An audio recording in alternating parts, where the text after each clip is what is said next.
Hello everyone, welcome back to the channel. तो आज हम लोग स्टडी करने वाले हैं इम्प्रूवमेंट इन फूड रिसोर्सेज। इस चैप्टर में बेसिकली दो हाफ हैं। एक हाफ में हम लोग क्या स्टडी करेंगे, we will study about agriculture, और दूसरे पार्ट में हम लोग एनिमल हस्बेंड्री के बारे में स्टडी करेंगे। तो पहले स्टार्ट कर रहे हैं एग्रीकल्चर से। तो सबसे पहले हमारे पास जो क्रॉप्स होते हैं वो दो टाइप की होती हैं, kharif crop and rabi crop.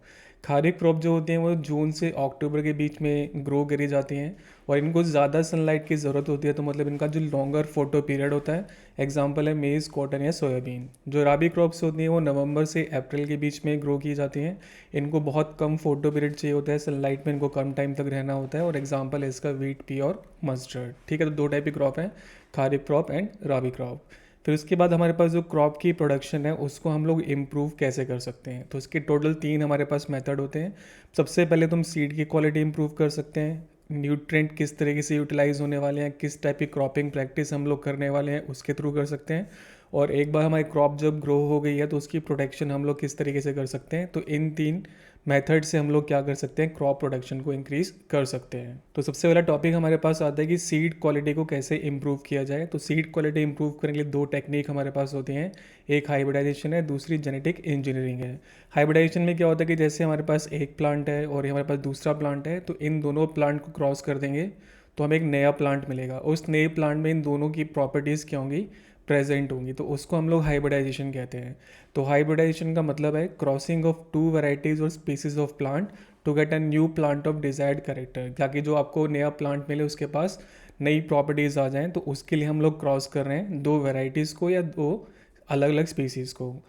अब ये जो हमारे पास हाइब्रिडाइजेशन होती है इसका एक ड्रॉबैक होता है कि इसमें हम लोग करेक्टर को कंट्रोल नहीं कर सकते। कोई अगर हमें एक स्पेसिफिक करेक्टर चाहिए, स्पेसिफिक ट्रेट हमें चाहिए, तो वो हाइब्रिडाइजेशन में ट्रांसफ़र नहीं किया जा सकता। उसके लिए बहुत ही ज़्यादा हिट एंड ट्रायल करना पड़ता है, तब जाके वो जो जीन होता है या जो ट्रेट होता है वो ट्रांसफ़र होकर अगली प्रोजनी के अंदर एंटर करता है। तो उस प्रॉब्लम को सॉल्व करने के लिए हमारे पास क्या है, जेनेटिक इंजीनियरिंग है। इसमें हम लोग क्या करते हैं, एक स्पेसिफिक करेक्टर जो हमें चाहिए हम उसका जीन निकालते हैं और उसको प्लांट के अंदर इन्फ्यूज़ कर देते हैं। ऑब्वियसली थोड़ा सा कॉम्प्लिकेटेड मेथड होता है, बस इतना ध्यान रखना है कि सपोज़ हमारे पास एक प्लांट है और इस प्लांट में एक्स प्रॉपर्टी है, वाई प्रॉपर्टी है, जेड प्रॉपर्टी है, बट हमें जेड प्रॉपर्टी अच्छी लग रही है, तो हम इस जेड प्रॉपर्टी का वाला जो जीन है उसको आइसोलेट करेंगे और उसको अपने नए प्लांट के अंदर क्या कर देंगे, इंसर्ट कर देंगे। तो सिर्फ वो स्पेसिफिक करेक्टर या जीन ही हमारे प्लांट में एंटर करेगा और इसके थ्रू जो आपको प्लांट मिलेगा उसमें आप प्रॉपर्टीज़ को कंट्रोल कर सकते हो। एडवांटेजेस क्या होते हैं इन दोनों मेथड की, एक तो आप इससे हाई यील्ड वैरायटीज़ बना सकते हो, जो आपने पहले भी सुना होगा। हाई यील्ड वैरायटीज़ में बेसिकली हम सीड्स बनाते हैं, HYV होती है बेसिकली, उसके बारे में बात हो रही है। हाई यील्ड वैरायटीज़ जो प्लांट हमारा बनता है वो डिजीज़ रेजिस्टेंट हो सकता है, उसको लो फोटो पीरियड चाहिए, मतलब वो कम टाइम तक सनलाइट में रहेगा और जल्दी ग्रो करेगा, और सबसे इंपॉर्टेंट हमारे पास है डिज़ायर्ड एग्रोनॉमिक प्रॉपर्टीज़। इसका मतलब है कि अगर आप फॉडर क्रॉप ग्रो कर रहे हो, फॉडर क्रॉप होती है तो चारे वाली क्रॉप्स होती हैं, तो उनके लिए क्या स्पेसिफिक कैरेक्टर होता है कि वो टॉल होनी चाहिए और उनमें ब्रांचिंग होनी चाहिए। और अगर आप सीरियल क्रॉप्स को ग्रो कर रहे हो तो उनको क्या होना चाहिए, डॉफ होना चाहिए। नेक्स्ट हमारे पास है न्यूट्रिएंट एंड क्रॉपिंग प्रैक्टिसेस। तो पहले हम देख रहे हैं न्यूट्रिएंट की प्रोफाइल हम लोग कैसे इंक्रीज़ कर सकते हैं।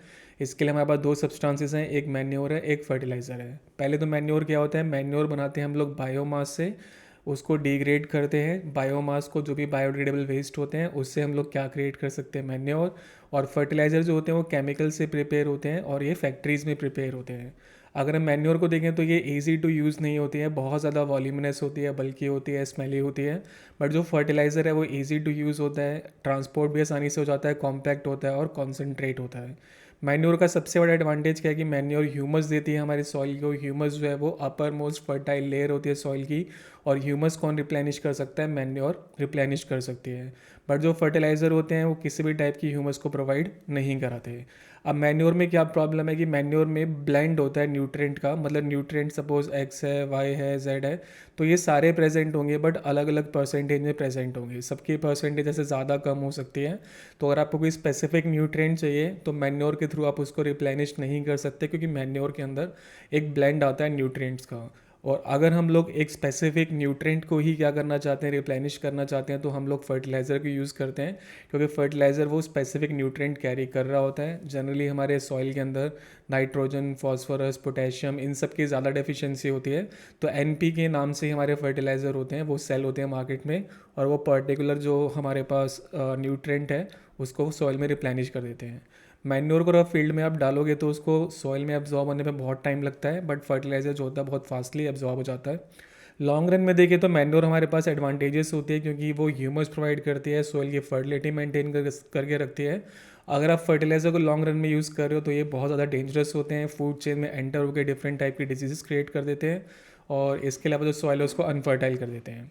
अब मैन्योर के हमारे पास कुछ टाइप होते हैं। जैसे पहला टाइप हमारे पास कंपोस्ट है। कंपोस्ट का मतलब क्या है बेसिकली कि हमने एक पिट बनाया, उसके अंदर हमने अपना वेस्ट डाल दिया जो भी बायोडिग्रेडेबल वेस्ट है, और ऊपर से उसको क्लोज कर दिया। After some times, after some days या मंथ, जो हमारे पास ये वेस्ट होता है वो किस में कन्वर्ट हो जाता है, मैन्योर में कन्वर्ट हो जाता है। तो कंपोस्ट में हम लोग क्या करते हैं, all farm waste is put in a pit left for anaerobic degradation. उसका एनारोबिक डिग्रेडेशन कराते हैं। एनारोबिक डिग्रेडेशन का मतलब है उसको डिग्रेड कर रहे हैं इन एब्सेंस ऑफ ऑक्सीजन, और रिजल्ट में हमें क्या मिल जाती है, मैन्योर मिल जाती है। तो ये पहला टाइप ऑफ मैन्योर है, कंपोस्ट मैन्योर। सेकेंड मेथड है vermi compost. Vermi compost basically compost ही है, बट उसमें आप एक्स्ट्रा क्या डाल देते हो, अर्थवॉर्म डाल देते हो, इससे प्रोसेस हमारी बहुत ज़्यादा फास्ट हो जाती है। एंड ग्रीन मैन्योर लास्ट है। ग्रीन मैन्योर का बेसिकली मतलब क्या होता है कि सबसे पहले हम अपने फील्ड के अंदर सन, हेम सीड या गुआर नाम के जो प्लांट होते हैं उनको अपने फील्ड में लगा देते हैं। फिर वो ग्रो करते हैं, और ग्रो करने के बाद हम क्या करते हैं, सॉइल के अंदर ही मल्च कर देते हैं, सॉइल के अंदर ही मिला देते हैं, और आफ्टर सम टाइम वो किस में कन्वर्ट हो जाते हैं, मैन्योर के अंदर कन्वर्ट हो जाते हैं। तो टोटल 3 टाइप की हमारे पास मैन्योर होती है। न्यूट्रिएंट प्रोफाइल के बाद हम देखते हैं कि किस किस क्रॉपिंग पैटर्न को यूज़ करके हम लोग क्या कर सकते हैं, प्रोडक्शन को इन्हेंस कर सकते हैं। तो सबसे जो इंपॉर्टेंट है वो mix cropping and inter cropping होते हैं। मिक्स क्रॉपिंग में क्या होता है कि हमारे पास एक फील्ड है, उसमें हम 2 टाइप की क्रॉप्स को ग्रो कर रहे हैं, ए टाइप की क्रॉप एंड बी टाइप की क्रॉप। ठीक है, तो इनका जो अरेंजमेंट होता है, अगर आप क्या करते हो, रैंडमली कर देते हो कि जहाँ पे आपका मन किया वहाँ पे आपने ए लगा दिया, जहाँ मन किया बी, फिर ए लगा दी, फिर बी लगा दी। इस तरीके से आप कोई पैटर्न फॉलो नहीं कर रहे, तो आप कौन सी क्रॉपिंग कर रहे हो, मिक्स क्रॉपिंग कर रहे हो।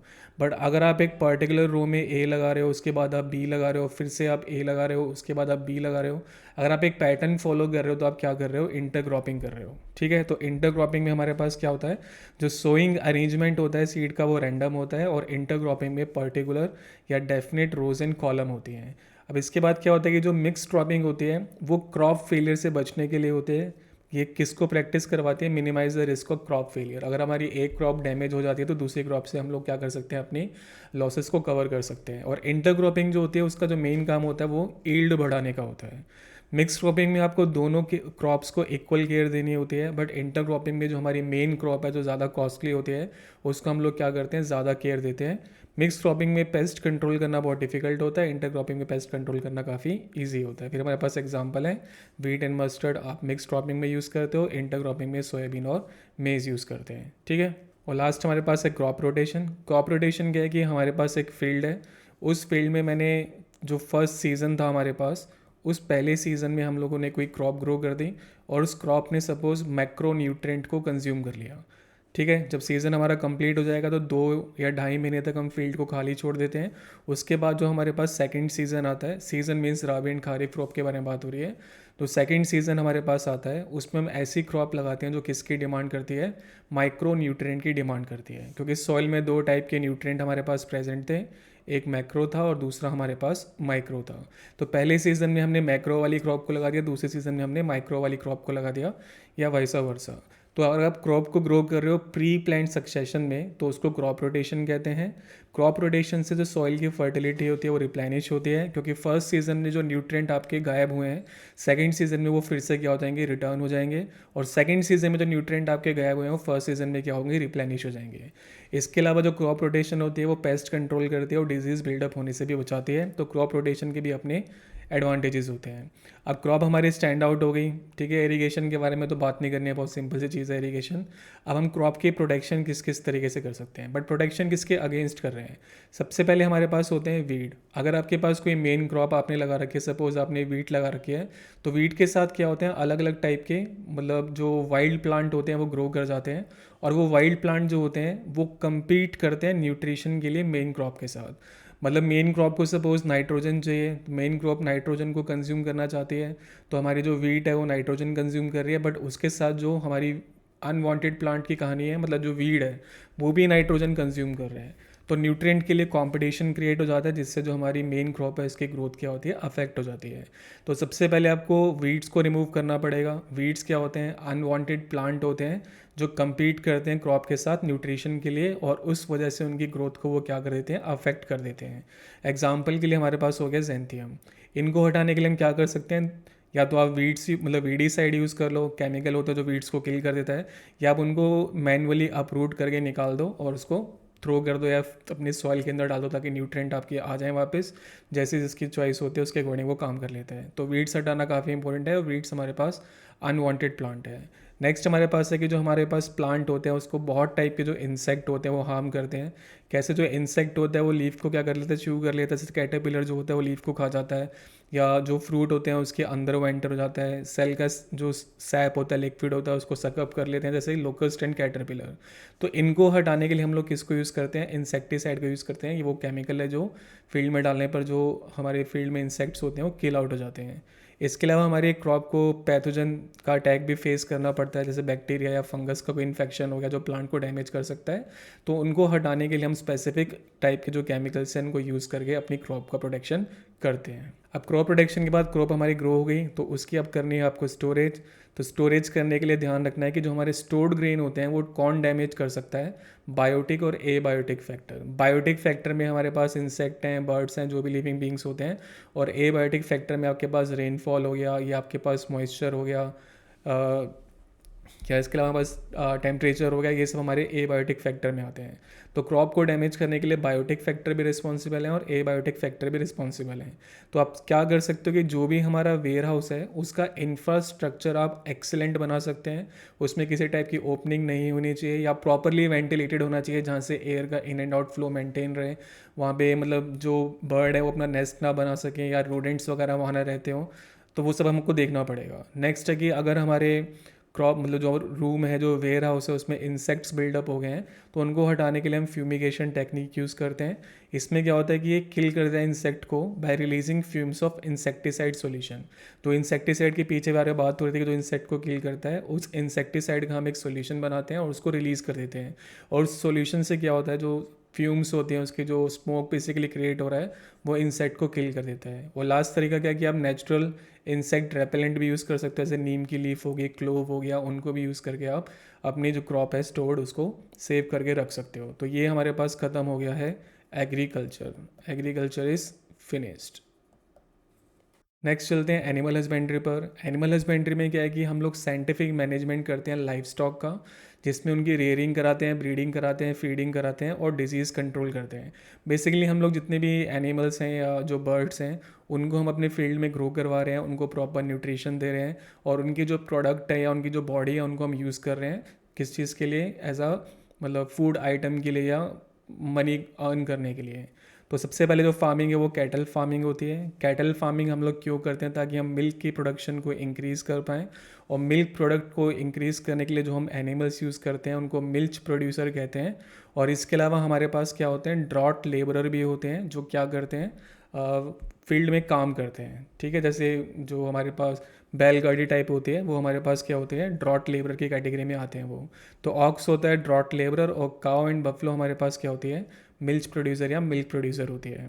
अब जो हमारे पास मिल्क प्रोड्यूसिंग एनिमल है वो दो कैटेगरी में आ सकते हैं, या तो वो एक्जॉटिक हो सकता है या तो वो इंडोजीनियस हो सकता है। एक्जॉटिक बाहर की ब्रीड होती है, आउट ऑफ इंडिया वाली ब्रीड है, मतलब बेसिकली फॉरेन कंट्री से आई है। और इंडिजीनियस हमारी खुद की जो देसी वैराइटीज़ होती हैं उनके बारे में बात हो रही है।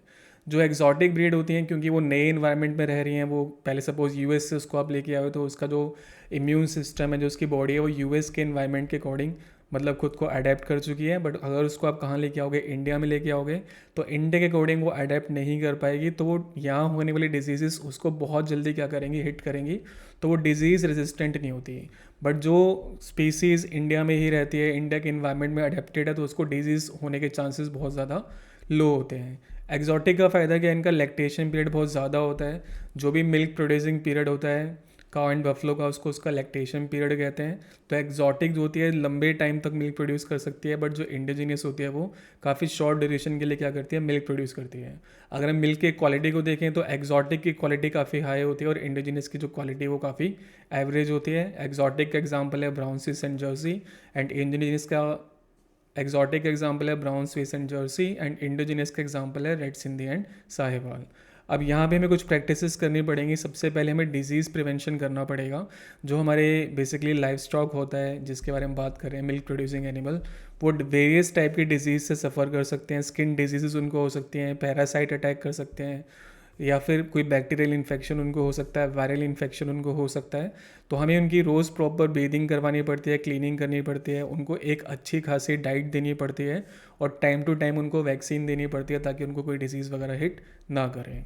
ओके, नेक्स्ट है उनका living area. Living area properly ventilated होना चाहिए, एयर का फ्लो मेंटेन हो, सनलाइट वगैरह आती हो, क्लीन और ड्राई प्लेस पे वो रहते हो, और जो उनका वेस्ट प्रोड्यूस होता है उसको आप प्रॉपरली क्या करो, डिस्पोज करो। वो वेस्ट वहाँ पड़ा नहीं रहना चाहिए लंबे टाइम तक, उससे भी क्या होती है, डिजीजेस हो जाती हैं। फिर हमारे पास डाइट आती है। डाइट हम दो टाइप की देते हैं, एक रफेज होती है और एक कॉन्सेंट्रेट होती है। जो रफेज हमारे पास है उसका बस काम क्या होता है, फाइबर देने का काम होता है। इसमें जो न्यूट्रेंट्स होते हैं काफ़ी लो होते हैं। फाइबरस जो फूड होते हैं उसका काम क्या होता है कि जो बॉल मूवमेंट होता है उसको रेगुलेट करते हैं। जैसे भूसा होता है उसको हे कहते हैं, वो हमारे पास रफेज में काउंट होता है। उसमें कोई न्यूट्रेंट नहीं होता, तो वो उसको खा के कोई न्यूट्रेंट जो हमारे पास कैटल है उनको मिलने वाला नहीं है। सिर्फ उसका काम क्या होता है, उनकी बाउल मूवमेंट को वो क्या करता है, रेगुलेट करता है। कॉन्सेंट्रेट हमारे पास मेन होते हैं, ये न्यूट्रेंट रिच होते हैं, जैसे ग्राम दे दिया, बाजरा दे दिया, ये हमारे कॉन्सेंट्रेट के अंदर आते हैं। तो ये खत्म होता है हमारे पास मिल्क प्रोड्यूसिंग वाली कैटेगरी, कैटल फार्मिंग खत्म। नेक्स्ट आती है पोल्ट्री फार्मिंग। पोल्ट्री फार्मिंग में बेसिकली हम लोग चिकन के बारे में बात कर रहे हैं। तो जो एग के लिए हम लोग ग्रो कर सकते हैं या मीट पर्पज़ के लिए उनको ग्रो करवा सकते हैं, उनकी एनिमल हस्बेंड्री कर सकते हैं। तो चिकन को हम दो कैटेगरी में ब्रेक करते हैं, एक होता है लेयर्स, दूसरा होता है ब्रॉयलर। लेयर का काम होता है एग ले करने का। ब्रॉयलर को हम लोग किस लिए ग्रो कर रहे होते हैं, किस लिए पाल रहे होते हैं, ताकि उनका मीट हम लोग सेल कर सकें। लेयर्स के लिए जो डाइट होती है काफ़ी चीप होती है बट फाइबर रिच होती है। ब्रॉयलर को क्योंकि उनकी मसल्स वगैरह बिल्डअप करनी होती है, उनकी बॉडी बिल्ड करनी होती है, इसलिए उनको प्रोटीन और वाइटामिन रिच डाइट दी जाती है। लेयर्स में क्योंकि सिर्फ एग की रिक्वायरमेंट है तो इसमें हम लोग सिर्फ फीमेल चिकन्स को यूज़ करते हैं, और ब्रॉयलर में तो हमें मीट की रिक्वायरमेंट है तो हम दोनों को यूज़ कर सकते हैं, चाहे वो मेल चिक हो या फीमेल हो। इसके अलावा जो मोर्टेलिटी रेट होता है वो लेयर्स में काफ़ी लो होता है, मतलब लेयर्स काफ़ी लंबे टाइम तक सर्वाइव कर सकते हैं क्योंकि उनको बस एग के पॉइंट ऑफ व्यू से हम ग्रो करवा रहे हैं। बट ब्रॉयलर को ग्रो ही इसलिए कर रहे हैं ताकि उसकी बॉडी को, उसके फ्लैश को हम लोग क्या कर पाएँ, सेल कर पाएँ। तो उनका मोर्टेलिटी रेट क्या होता है, बहुत ज़्यादा हाई होता है। अब इसमें जो एग्जॉटिक ब्रीड हमारे पास है वो पॉलिश चिकन होता है या वाइट लेग हॉर्न होता है, और नेटिव ब्रीड हमारे पास असील होती है। फिर से वही कहानी की जो अच्छी ब्रीड हमारे पास है वो एग्जॉटिक ब्रीड होती है। बाकी जो भी कुछ है इसमें ज़्यादा क्वेश्चंस पूछे नहीं जाते। अब प्रोडक्शन प्रैक्टिसेस क्या है, किस तरीके से आप प्रोडक्शन बढ़ा सकते हो। पहले आप डिजीज़ से उनका क्या कराओ, प्रिवेंशन कराओ। जो हमारे पास चिक्स होते हैं, जो पोल्ट्री बर्ड्स होते हैं, वो बहुत टाइप की डिजीज़ से सफ़र करते हैं, इन्फेक्शन उनको बहुत ज़्यादा होते हैं। तो जहाँ वो रहते हैं वो प्रॉपरली सैनिटाइज्ड एरिया होना चाहिए। टाइम टू टाइम वहाँ पे हमें मतलब स्प्रे वगैरह करने चाहिए, और वैक्सीनेशन उनको हमें टाइम टू टाइम देनी चाहिए। डाइट का भी ध्यान देना पड़ेगा। लेयर्स के जो डाइट होती है उसमें वाइटामिन और मिनरल होते हैं, मैक्रो न्यूट्रेंट होते हैं। मैक्रो न्यूट्रेंट होते हैं कार्ब्स हो गया, प्रोटीन हो गया और फैट हो गया, जिसमें कार्ब्स की क्वांटिटी बहुत ज़्यादा हाई रखी जाती है। ब्रॉयलर के लिए हम लोग प्रोटीन और विटामिन ए एंड के रिच की क्या रखते हैं, डाइट रखते हैं। मतलब प्रोटीन रिच डाइट होती है जिसमें क्या प्रेजेंट होते हैं, विटामिन ए और विटामिन के प्रेजेंट होता है। नेक्स्ट हमारे पास आती है फिश फार्मिंग। फिश आप सबको पता है सबसे चीपेस्ट सोर्स ऑफ प्रोटीन होता है। अब फिश फार्मिंग, आप फिश कहाँ से कैप्चर कर रहे हो उसके अकॉर्डिंग हमारे पास कुछ टाइप होते हैं। जैसे कैप्चर फिशरी है, इसको हम ओपन वाटर से पकड़ते हैं, सी में से या रिवर से, लेक से डायरेक्टली अगर आप फिश कैप्चर कर रहे हो तो कैप्चर फिशरी होती है। कल्चर फिशरी में हम लोग जगह बनाते हैं। वो जगह बनाने के बाद, चाहे वो हमारे पास पॉन्ड हो आर्टिफिशियल, चाहे वो हमारे पास रिवर हो या लेक हो या ओशन हो, हम उसमें एक पर्टिकुलर प्लेस डिज़ाइन करते हैं और उसके अंदर फ़िश को कल्टीवेट करते हैं। तो कल्चर फिशरी का पहला टाइप होता है मैरी कल्चर। मैरी कल्चर में मरीन वाटर्स होते हैं, वहाँ पे हम फ़िश को क्या करते हैं, कल्चर करते हैं। जैसे सी हो गया या ओशन हो गया। बेसिकली सी में ज़्यादा प्रैक्टिस होता है। सी में हम काफ़ी बड़े बड़े केजेस बनाते हैं, किलोमीटर्स के आसपास वो वाइड होते हैं। डिपेंड करता है कि आप कितनी हेल्दी फिश बनाना चाहते हो।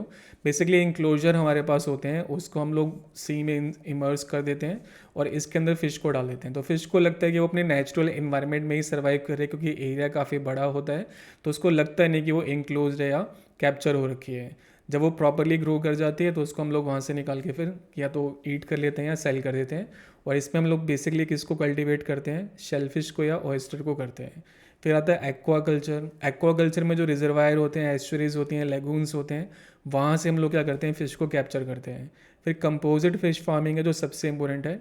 इसमें हम 5-6 फिश का कॉम्बिनेशन लेते हैं, अलग अलग स्पीसीज होनी चाहिए ऑब्वियसली, और इनको एक ही वाटर बॉडी में डालते हैं, चाहे हमने कोई आर्टिफिशियल पॉन्ड बना रखा हो या हमारे पास कोई नेचुरल पॉन्ड हो या हमने कोई मतलब बेसिकली वेल टाइप बना रखा हो, उसमें इन 5-6 टाइप की फ़िश को हम रख रहे हैं। तो होता है कि जो फ़िश हम लोग सिलेक्ट कर रहे हैं वो अलग अलग जोन में रहने वाली होती है। कोई जो होती है वो टॉप वाले जोन में रहती है, कोई हमारे पास मिडल जोन में रहती है, और कोई हमारे पास बॉटम वाले जोन में रहती है। जैसे सरफेस पे हमारे पास कैटलाज रहती हैं, मिडल में हमारे पास रोहू रहती है, बॉटम में हमारे पास मृगाल रहती है। जिसका फ़ायदा हमारे पास क्या होता है कि हर जोन में जो फ़िश प्रेजेंट है उन सब की जो फूड हैबिट्स है वो क्या होती हैं, अलग अलग होती हैं। सपोज़ ये एक्स टाइप का डाइट कंज्यूम कर रहा है, ये वाई टाइप की कंज्यूम करता है, और ये जेड टाइप की कंज्यूम करता है। तो हमने अपने पॉन्ड में तीनों को डाल दिया, एक्स को भी डाल दिया, वाई को भी डाल दिया, जेड को भी डाल दिया। तो जो फर्स्ट हमारी लेयर पे प्रेजेंट है वो वाई जेड को टच नहीं करेगा, बस एक्स को ही कंज्यूम करेगा। जो सेकंड लेयर में प्रेजेंट है वो वाई को खाएगा, जेड को टच नहीं करेगा, और जो बॉटम लेयर पे जाएगा वो किसको खाएगा, जेड को खाएगा। ठीक है, तो इस तरीके से हम लोग क्या कर सकते हैं कि every species have its own food habit, so there is no competition for food. ये इसका एडवांटेज होता है। और जोन आपको ध्यान रखना है, एक एक एग्जाम्पल हमारे पास क्या होता है, सफिशिएंट होता है। एडवांटेजेस क्या हैं, फूड के लिए कंपटीशन नहीं होगा और हाई ईल्ड आप क्या कर सकते हो, क्रिएट कर सकते हो। और लास्ट टॉपिक हमारे पास बी कीपिंग होता है। बी कीपिंग में हम लोग रियरिंग ब्रीडिंग किसकी करवा रहे हैं, हनी बी की, ताकि हमें क्या मिल पाए, उसका वैक्स मिल पाए, और वैक्स के साथ क्या मिल पाए, उसका हनी मिल पाए। हनी तो मेडिसिन में बहुत ज़्यादा यूज़ होता है, या उसको हम लोग एडिबल फॉर्म में भी बहुत ज़्यादा कंज्यूम करते हैं। वैक्स को भी इंडस्ट्रीज़ में यूज़ किया जाता है। तो ये सब हमारे पास हनी बी का जो वैक्स है, मतलब जो उसका हाइव होता है उसका वैक्स हम लोग यूज़ कर सकते हैं, हनी को यूज़ कर सकते हैं। और इंडियन बी को हम लोग बोलते हैं एपिस सेरिना, और इटालियन बी का नाम होता है एपिस मेलिफेरा। इंडियन बी में कुछ प्रॉब्लम होती है कि वो ज़्यादा स्टिंग करती है, ज़्यादा काटती है, बहुत कम हनी प्रोडक्शन करती है, और बहुत शॉर्ट ड्यूरेशन के लिए क्या होती है, एक जगह पे रुकती है, जहाँ भी उसको हमने आर्टिफिशियल हाई बना रखा है वहाँ पर वो बहुत कम टाइम के लिए स्टे करती है। बट जो हम इटालियन भी यूज़ करते हैं एपिस मेलिफेरा, वो बहुत कम स्टिंग करती है। इसके अलावा वो ज़्यादा हनी प्रोड्यूस करती है, और लंबे टाइम तक एक पैस्चरेज के अंदर या जहाँ भी हमने उसका हाइव बनाया वहाँ पे वो स्टे करती है। ये सबसे ज़्यादा एडवांटेजेस एनिमल हस्बेंड्री है, क्योंकि ये बहुत ज़्यादा इकोनॉमिकल होती है, सेटअप का कॉस्ट बहुत कम होता है, और जिससे ईल्ड मिलती है हमें बहुत ज़्यादा मिलती है।